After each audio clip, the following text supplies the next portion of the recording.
Hello everyone, it's me, KET, as I talk about another shitty Sonic TV show, the Netflix TV show, Knuckles. That's right, after my Sonic Prime arc, I've decided to watch another Sonic TV show that makes me question my life choices.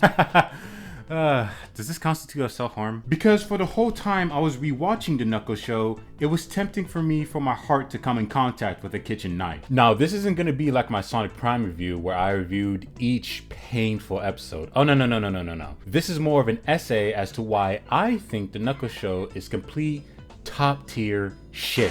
Enough time has passed to rightfully judge this show. So for those of you who hated this show as much as I did, strap yourselves in because we're going on one hell of a ride. And for those of you who liked this show, I hope you can understand my points throughout this video. And for those of you who like this show but refuse to listen to any criticism of it, just be sure to cover your ears, okay? It's okay. This is a safe space. And be sure to hit that like and subscribe button. So let's get started talking about the Knuckles show, or as it should appropriately be called, the Wade Whipple show. This is my biggest issue with the whole show, aside from one other issue that I'll go in depth later. This whole show revolves around a character that I personally don't like in the slightest. The joke of a cop from Green Hills, Wade Whipple. I know Wade is supposed to be a comedy relief character. I love that trope in a show. But here's the thing.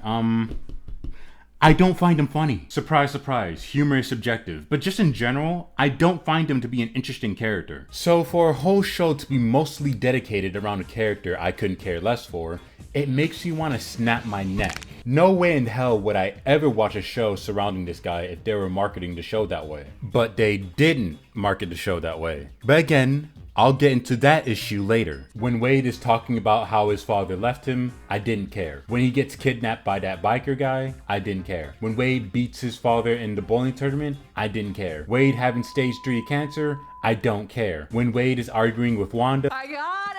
holy shit, I didn't think there could be a worse version of Wade, but they somehow managed to find a way. Hey, let's take Wade and make him 1,000 times more annoying and give him a vagina instead. Wade's story throughout this whole show didn't make me like him in the slightest. If anything, watching this whole show made me dislike him even more. Now, who in the hell thought making this guy the main character was a good idea? Now, how on earth did we even get here? Well, look no further than the forced monkey wrench of a plot device that is Chief Forgettable. At the start of this show, it's made clear to us that Knuckles is struggling adjusting to his new home on Earth. Hell, Sonic flat out said that in the first episode. Looking for some guidance, Knuckles prays to his elders in the great battleground in the skies above, which then brings in Chief Forgettable. And this is where the plot of the story makes a turn sharper than Ichigo's Zanpakuto. Chief Forgettable encourages Knuckles to find an apprentice and teach him the ways of the Echidna warrior. But conveniently, he pre-selects Wade as his apprentice. Okay, first of all, going from Knuckles is the odd one out on Earth to now he has to teach a random person how to be a Echidna warrior within less than 20 minutes of the episode is sloppy writing. Second, of all the people he could have chosen to be Knuckles' apprentice, he conveniently chooses Wade? Okay, we're about to be educated here. Hey Google, how many people are on the planet? The most current estimate of the world population is around 8.2 billion people. Fuck.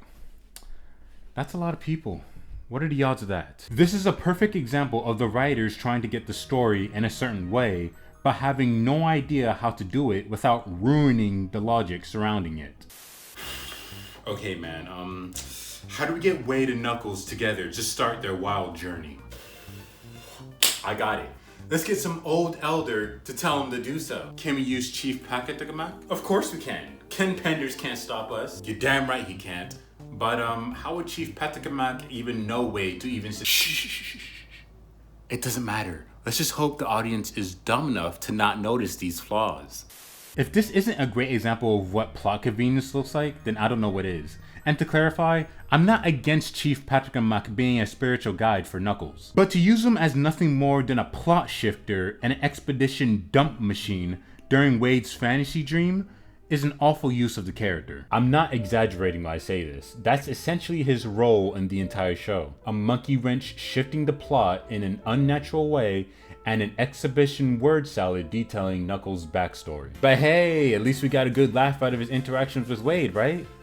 Jesus Christ. If it wasn't clear already, this show wasn't really about Knuckles, which is ridiculous when the whole show is named after him. The entire plot of this show is basically Wade confronting his deadbeat father and defeating him in a bowling tournament. What an amazing main plot story for a Sonic TV show.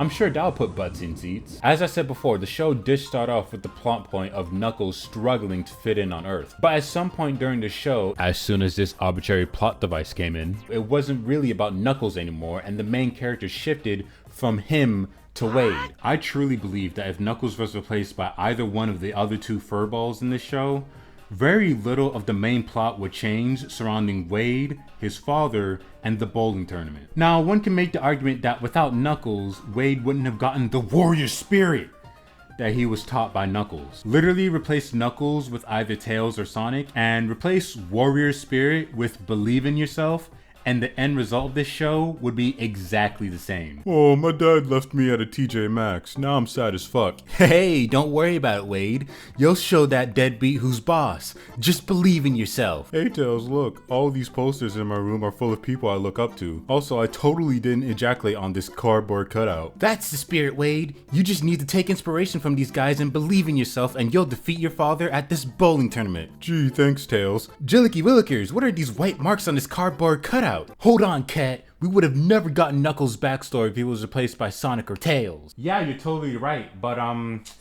the way his backstory was told in this show was absolutely trash. It was sort of a shame how the second Sonic movie didn't showcase more of Knuckles' backstory. However, this show gave us a great opportunity of showcasing that in the worst way possible. A character's backstory can make or break the audience's impression of the character. Chances are that most of you watching this video, a video that you've hit likes and subscribed on, are Sonic fans. You're the first one to buy the new games, you argue on Twitter a lot, you argue about the voice actor's political beliefs, you know the general backstory of this beefcake of a red pepper. However, this is a different version of Knuckles, with a different backstory surrounding him as we were told in this show. Which brings me to this stupid ass elementary play we witnessed in episode 4. Out of all the stuff in this show, this was the most missed potential and horrible handled sections of the show to me. Why the fuck are we witnessing a parody of Knuckles' backstory as opposed to a Knuckles point of view of his backstory? Wait, hold on. Can you smell that? Now, one of the main defenses of this scene is that the studio only had so much money for CGI, so they had to use it sparingly. This is also one of the main criticisms of the Knuckles show, as Knuckles isn't really around much in his own fucking show. Well, surprise, surprise, this is one of the many consequences of making a series like Sonic the Hedgehog live action. Personally, I think the Sonic movies should have been fully animated instead, but that's a video for another day. Also, the amount of money made from these movies and the sponsors in this show suggests to me that they have the cash to properly showcase Knuckles' backstory from his point of view. From Cool Ranch Doritos to Spotify to Apple AirPods and much, much more. With all that being said, I think they do have the money for more CGI, but they're just choosing not to. But hey, look how funny Wade looks in this Knuckles costume. Because we're being told about Knuckles' backstory, it doesn't feel as impactful as it can be. I don't care if you're the best writer in the world.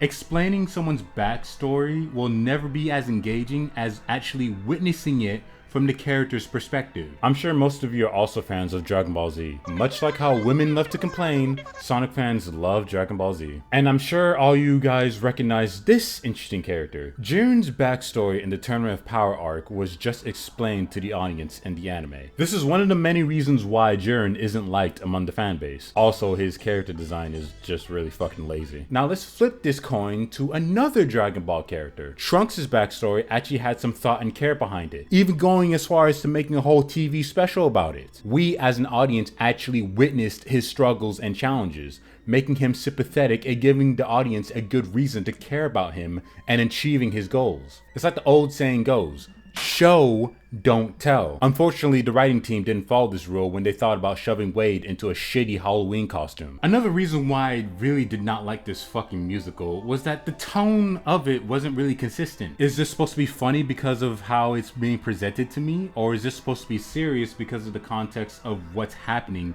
within his backstory. It's sort of confusing because you have the comedy relief character being a fool throughout most of the musical, while simultaneously we're being told in the musical that Knuckles faced great challenges growing up, one of which he fought Iblis and somehow inherited the flames of disaster. Boy, that would have been a cool scene to witness. Hell, that could have been its own episode. Do you want me to be sad or do you want me to laugh at this musical? Like, which is it? Overall, this musical was just fucking horrible. Like, no redeeming qualities about it outside of the context of Knuckles' backstory. If you had 10 seconds to tell me who the names of the main villains of the show were, or else your brain is meeting some lead, you'd be no longer on this planet. It speaks volumes when the main villain of the show doesn't even have a proper name. Maybe his lackluster name could have been forgiven if his role in this show was more important and impactful. The same goes for Mr. Black and this gorgeous goddess right here. The buyer saying he's worked with Eggman in the past, completely off screen by the way, is just casually mentioned in a sentence, is super fucking weak. Ah, come on man, they couldn't get Jim Carrey. What do you want them to do? Yeah, well, this is what happens when you hire big time actors who cost a fucking fortune. At best, these guys just ruined a bowling tournament, and at worst,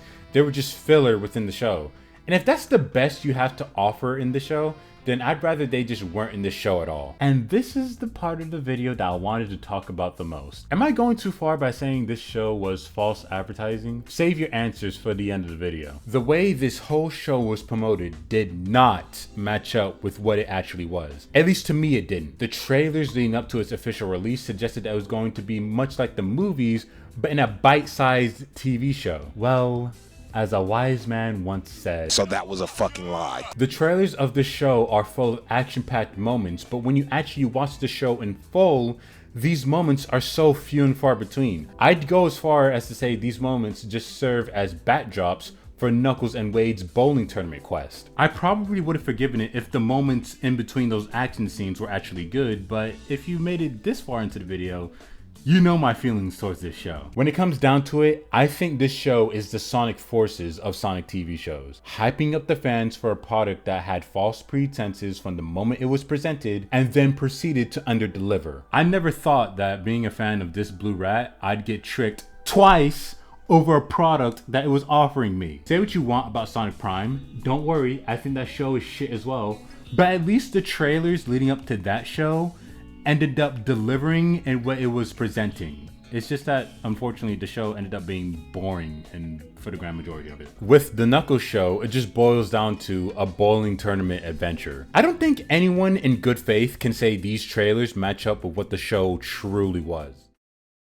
And those are my reasons as to why I think the Knuckles show is still shit. It's a show that centers around a character that has no business being in a main character role, mixed in with awful writing choices that make Sonic Prime's writing look like William Shakespeare, forgettable villains, annoying plot conveniences that make little to no sense, and trailers that were Sonic Forces levels of misleading. Much like Sonic Prime, the Knuckles TV show had so much potential behind it. It just needs a few changes to actually make it good, but that's a video for another day. So what are your thoughts on the Knuckles TV show? Is it the best Sonic show that you've ever watched? Or is it a show that you think that should be used as a guide as to what awful shitty writing looks like? Tell me in the comment section below. But until next time, where I'll watch another shitty Sonic TV show to the point where it makes me want to rip my eyes out of my head, that's a goodbye from me, K.E.T. Man, I'm fucking starving. Hey Murphy, what's for lunch? We're having ourselves a good old-fashioned Shabbat dinner with some delicious challah bread. A Shabbat dinner? With that bread? Oh, maybe Israel isn't so bad.